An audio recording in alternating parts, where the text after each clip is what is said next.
Do you ever feel like you're running on a treadmill that never stops?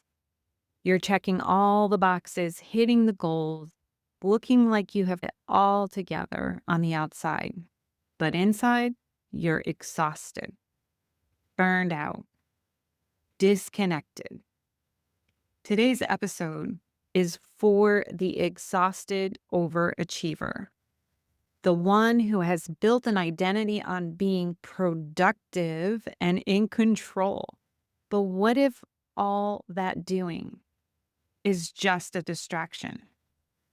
What if the constant motion is keeping you from what you really need, which is rest, presence, and connection to your true self? I'm Kim Gross, and I am the host of Masks Off for People Pleasers and Perfectionists. I'm so glad that you're here. And today, let's talk about taking off the mask of overfunctioning and let's talk about what is underneath. So, this episode is for the high functioning, high achieving person who is praised for doing it all. Oh my goodness, do I love me some praise and validation when I am doing it all and people say, "Oh my God, you're amazing. Your house looks awesome. Your kids are great. How do you do this? I can't believe you're doing a podcast. I can't believe you wrote a book. I can't believe you're working out and you have a chronic illness and you're just doing it all. How do you do it all?" Society rewards us for this kind of doing it all behavior. In fact, I have really been contemplating and reflecting on how society sets us up. It is a setup, let me tell you. I don't know how one can truly escape the societal norms and pressure to be productive. I remember when I was raising my kids. Now, first of all, let me just preface by saying this. There is a caveat. I want to preface by saying I am truly grateful, blessed, and privileged to have been a stay-at-home mom. My husband has always provided well for our family, and I've had the benefit of being able to stay home and raise my kids and manage a chronic disease. I have spent the last 25 years doing my personal development work and my healing work. I don't know if I could have done all that healing work if I was out in the workforce. I was a working mom and I still did all the things that I did, taking my kids to soccer, taking my kids to football, bringing them to SAT review, bringing them to their jobs, taking care of the house, going grocery shopping, doing the laundry, doing all the things that I did and manage a chronic illness and have a full-time job. I don't know if I would have done my healing work. So I want to just say that out loud and up front. If you're listening and you're desperately wanting to do your healing work and you want things to change, you don't want to be a people pleaser. You don't want to be high functioning, overachieving because you're exhausted and burned out, but you don't know how to change it. I really get it. I understand fully that it's not easy. And yet, it's vital. It is vital, even if you just start to take small doses, make small changes. It's so vital for your overall well being so that you can have more vitality and that your life becomes more manageable. And so that you're not just doing this to survive and you feel like you're in this prison of perfectionism, producing, proving, and people pleasing. And here's what happens if you do continue to avoid slowing down and you stay on that treadmill, that you will be avoiding Here's the cost of it, is that you're avoiding stillness, you're avoiding loss, you're avoiding grief, you're avoiding the feelings of unworthiness. There's a fear that underlies why we stay on this treadmill doing, and we're high functioning or high achieving. And the fear is, and I'll ask you this question, what are you afraid will happen if you stop? What will happen if you stop doing all the things that you're doing, the high achieving, the over functioning? For so many of us, stillness can be very threatening. It can feel very uncomfortable. When I first started slowing down and trying to be in more stillness, I would spend one time I was at near this playground. I was on a run walk, and there was a playground where there was a swing set. And I said to myself, let me just stop and go sit on this swing and just try to bring back that feeling of when I was a child on a swing set. I was just trying to be there for 5 minutes, and I couldn't be still. It was so incredibly hard to be still. My mind was wandering. I had monkey mind. It was just chattering, and I felt, okay, now I got to go. I don't have time to sit here and do this. I have too many things to do. My to-do list is way too long. I need to be more productive. This is how we're trained. This is what we're set up for. So it can feel very uncomfortable to just be in stillness. And yet, when we are in this place of burnout, it's not necessarily from doing too much. Hey, it's Kim here, interrupting your regularly scheduled podcast episode to let you know about an opportunity to go deeper into this work. I invite you to head over to Amazon.com and pick up your copy of my book, Free to Be: A Pathway to Inner Liberation.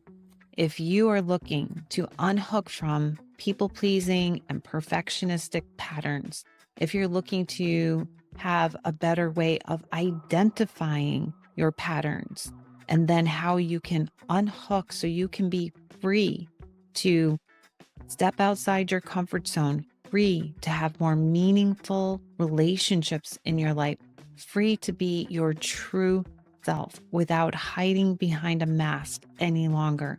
If you desire any of this, then I encourage you to pick up your copy.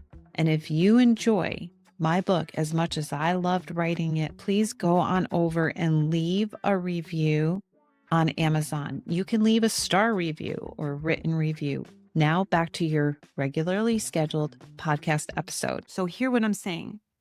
On some level, it is from doing too much. We have too many pressures. We have too many responsibilities, and we take on a lot. But there's something even more insidious about this feeling that we go into. It's really because when we are in this place of overdoing, overfunctioning, and we're in burnout, we are disconnected from who we truly are.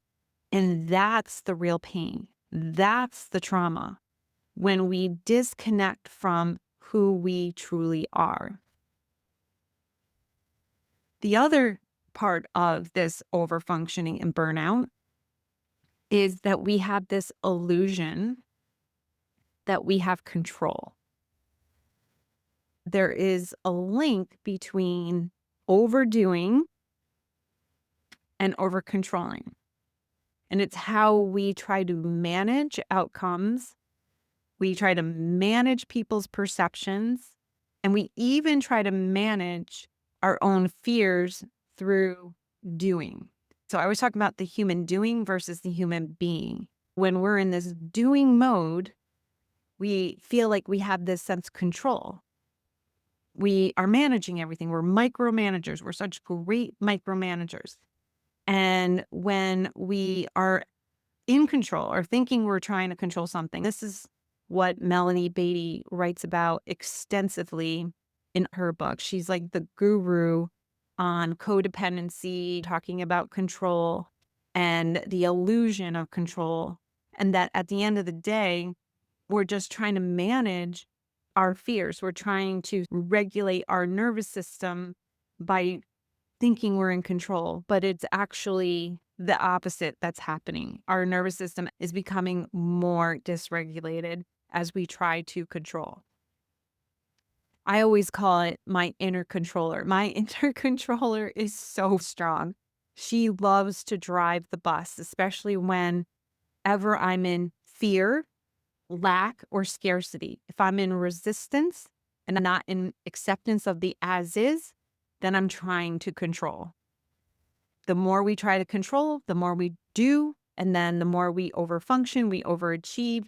And then the more we become overwhelmed and burned out. What I would offer for you as a tool is a pause. So, one thing that you can try to do this week or anytime is, first of all, ask yourself the question. And then you can even journal about it. What are you afraid will happen if you stop? And then allow yourself to schedule an intentional rest, even if it's just for 5 minutes of non doing, not meditating, not journaling, just literally 5 minutes of non doing. If that is achievable for you or successful, then you can try to do it 2 times throughout the day for 5 minutes and try to keep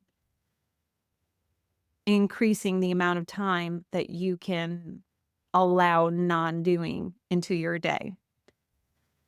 I know that might seem like a tall ask for some people, or some of you might be saying, that's like nothing, 5 minutes of non doing, no biggie. And I say, okay, no biggie until you try it. And then tell me if it's easy. Now, some of you, it might be. Some of you who are listening right now may have been on this journey for a long time. And so you have cultivated this as part of your daily practice to include non doing. I've been on this path for a very long time. And sometimes it is still a challenge for me to slow down enough to remember to incorporate 5 minutes of non doing. But I can tell you that when we include rest as part of our daily regimen, it is something that should be a requirement. It's really what they say about putting your oxygen mask on first before assisting others. There's a reason they say that, and it's become such a cliche because we really aren't going to be that useful to the people around us and ourselves if we are in burnout. If we're in overwhelm and our cup is empty, if you're pouring out your cup all day long and you don't do anything to refill it, and you start the next day with a cup that is already empty or half full, how do you imagine that you're going to be able to be at your best, at your prime, at your most optimal? Eventually, your body's going to say to you, okay, enough. I'm going to force you to stop and rest because I'm going to make you sick. Or I'm going to give you this health issue or this health issue, or I'm going to give you high blood pressure or heart disease or something, or you're going to break your leg or something and you're going to be forced to rest. So, what we want to do is be able to shift from being in this mental prison to paradise.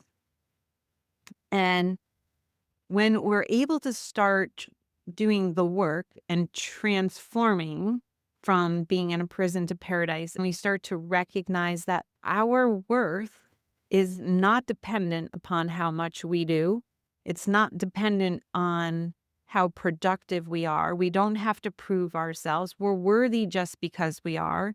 And when we learn to start regulating our nervous system more, and we incorporate all these things, it feels like you're coming home to yourself after being away for many years. And for me, what it felt like, especially when I wrote my book, Free to Be a Pathway to Inner Liberation, As I was writing the book and I was sharing about the times when I was before the age of 10 and I was in my being state most of the time. I was connecting with nature. Whenever I connected with nature, whether I was doing a snow angel and building a snow fort, jumping in a pile of leaves, or riding my bike down the street no handed with the wind blowing in my hair, all of those experiences allowed me to feel connected to myself, connected to something greater than myself. I didn't know what the words were at the time. I couldn't have described that. What I was feeling was a connection to source. I was feeling a connection to God, that which created me. And I was feeling that oneness that I was in my essence. And so as I started to do the healing work over the last 25 years, the process is about coming back home to that, coming home to my true self, knowing that I'm worthy just because, and how to be in my essence, how to be a human being and not a human doing. Am I perfect at it? No. I still have my pattern come up over and over again. And have to bring myself back every time I become aware that I crossed over into perfectionism or producing or back into that overdoing. Then I just have to reel myself back in. So it's coming back to myself, coming home to myself over and over again. And the way to do it is by learning how to be still and to be present. And when I have those moments of being purely present in the moment and connected to the present moment and what is happening, I feel an expansion in me. And that is me connecting and tapping in with my true self. Let me give you an example. So, a couple of days ago, I spent most of the day inside and I was didn't get out in nature. I was very busy. I was very productive. I had a lot of things going on. I was making phone calls, doing work for my podcast, and I let the whole day go by. Didn't go out in nature. I didn't pause. I didn't go into stillness. And I noticed, I guess I was actually doing this for a few days, if I'm being totally honest. And then I started to become aware that I was feeling off. I was feeling off centered. I was noticing how I was longing more for my kids because both of my kids have moved out. I was longing for some kind of connection with my husband. I kept thinking about what I could do with my business. If I only did this, then I would feel okay. If I had this, then I would feel okay. And when I journaled about all of this, I realized that because I was feeling disconnected from myself, I started to look outside of myself to fill that emptiness. I was looking to my husband. I was looking for my kids to fill it. I was looking for some kind of validation through work. I started to eat a little bit more and I was watching a little bit more TV. I was getting caught up in watching the news. And then it was like, the light bulb went on. I realized what was happening. I was looking outside of myself. Yesterday, I ended up going for a walk in nature. I allowed myself to be still. I went for a swim in the pool, and I always feel so connected to nature and to myself whenever I'm in water. Water is a great connector for me. And as I allowed myself those opportunities to just be with myself and connect with myself in nature, all of a sudden I started to feel more alive, more vibrant, more vitality. I felt connected. I had more energy. It's like whenever we are in this place of overdoing, overachieving, in our heads all the time, trying to be in control mode. We're focused outwardly and we don't take time to focus inwardly and we don't nourish that connection. If you aren't doing that, you're going to end up feeling like your life is unmanageable. You're going to feel miserable and you're not going to know why. You're going to feel lonely. You're going to feel separate. You're going to feel down. You're going to be in low vibration. You're going to be in a primal state instead of a powerful state.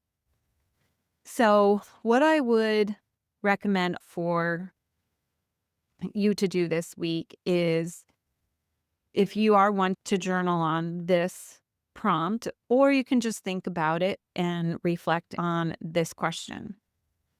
What would it feel like to be enough, even when you're not doing anything? What would that feel like? If you feel inclined, I would love to hear your thoughts. If you're on YouTube, you can leave me a comment. And if you're listening on your audio platform, you can always leave me an email. You can email me, kim@kimgrosscoaching.com, and reach out to me and share with me. I really am going to challenge you this week to take some pauses, some intentional pauses. Really notice how you might feel like your identity is attached to how much you're doing, and to see if you can reframe that and tie that into that journal prompt I shared with you, which is, what would it feel like to be enough even when you're not doing a single thing? If you found this episode to be helpful and you know someone that could benefit from it, then I invite you to share this episode with them or any of my other episodes. If you're new to my podcast, thank you for being here and you're asking yourself, am I a people pleaser? Am I a perfectionist? Do I have these tendencies? Then I invite you to hop on over to my website, kimgrosscoaching.com, and I have a quiz there. I have a quiz for people pleasers and I have a quiz for perfectionists. You can take them both or you can take one. And then finally, I have my book as well, Free to Be: A Pathway to Inner Liberation, which is available on Amazon. And that is a deep dive into the work that I'm talking about on this podcast. So I really appreciate you being here with me this week. And let's together take off our mask and be our true selves so that we can live with more freedom, more vitality, more peace, and more joy. I'll see you next time. Hey, Kim Gross here. Thank you so much for tuning into this episode of Masks Off for People Pleasers and Perfectionists. I invite you to hop on over to my website, kimgrosscoaching.com. Right there on the front page, there's a quiz for people pleasers and perfectionists. You can find out if you have tendencies. You can also get into my newsletter, where you will be given valuable content every week on different topics I share here in the podcast. And if you really did enjoy this episode, if you found it helpful, if you found it valuable, please go to, if you're on YouTube, go and subscribe. If you're listening on your favorite podcast platform, then I invite you to leave a review. You can even do a star review. It doesn't have to be a written review. If you know of someone who can benefit from this podcast or this particular episode, please share it with them. I'll see you next time.